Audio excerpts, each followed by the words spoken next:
Hi, I'm Carla, and today we're going to make pasta with butternut squash and cashew cream. We're using butternut squash today, but if we didn't have butternut squash, we might choose to use a roasted broccoli would work as well. But I love butternut squash. It's incredibly high in vitamin A. In fact, 1 cup of cooked butternut squash has 457% of your daily recommended vitamin A, as well as over 50% of your vitamin C. It's actually got a good bit of iron, and for a vegetable, quite a good amount of protein. So all in all, a very nutritious choice for the butternut squash. So we're going to cube this. Just start by cutting off the neck, cutting off the stem, and then we'll peel it. So once we've peeled the butternut squash, I slice it in half and then slice each of those halves into a half. Stack it back up. Just slice it in sticks. And then these sticks into cubes. You want them to be about uniform shape. If some turn out a little bit bigger than others, you cut those in half. But you want them to be about the same size so they're nice and evenly roasted.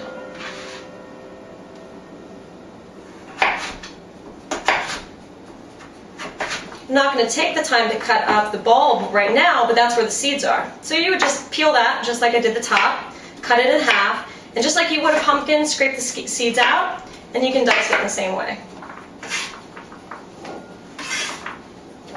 So once we have our cubed butternut squash,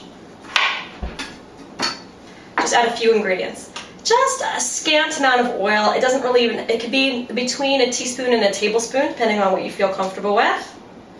If you're avoiding oil, about ½ teaspoon of salt, same amount of fresh ground pepper. I did grind this fresh, and I recommend grinding it yourself. And ½ teaspoon of cinnamon, so give it a nice, warm autumn flavor. So we just toss those together.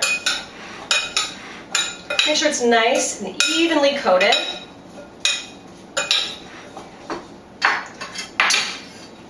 We'll put that in our baking dish. You want to leave a lot of space in here because you want the vegetables to get soft and caramelized. You don't want it to steam too much, so you do want a nice space in the pan.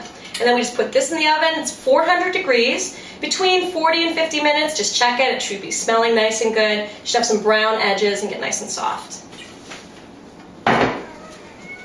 So while that's in the oven doing its thing, we're going to make the cashew cream.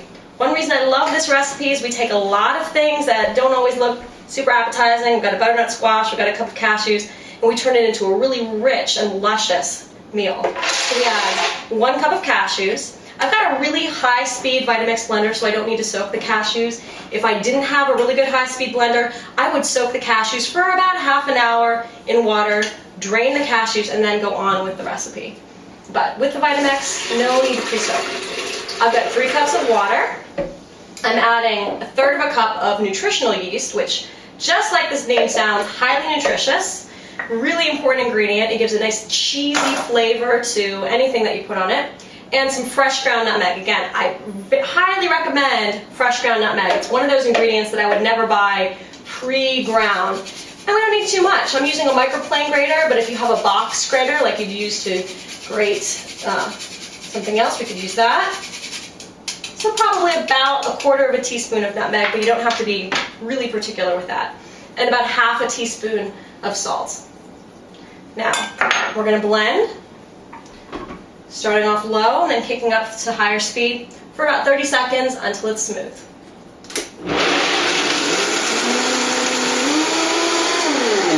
Do it. So, the end result looks really thin, but that's okay. We don't want it to be too thick now. When it bakes with the pasta, it's going to become much thicker. So we've got our already roasted butternut squash, nice and caramelized, nice and soft. I've got ½ pound of pasta. This has been cooked for about 20% less than the recipe calls for the pasta. So it said 11 minutes on the packaging for my rotini. I cooked it for about 8. You could use a gluten-free pasta here. A quinoa pasta might be nice. I'm using a whole wheat pasta today. And that was about ½ pound, or half of the packaging. We'll mix that with the butternut squash and add our cashew cream. This would also be a place where we could add some extra protein if we wanted to by draining off some tofu and crumbling that up.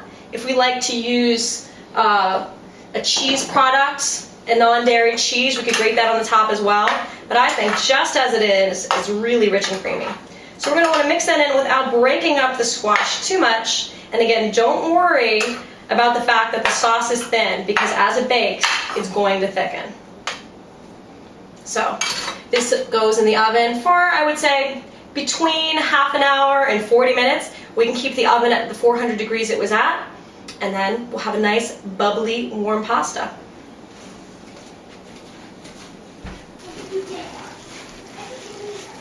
There you go, warm and bubbly. Ideally, if you have patience, you can wait 5 or 10 minutes to let it cool a bit. Oh, yeah.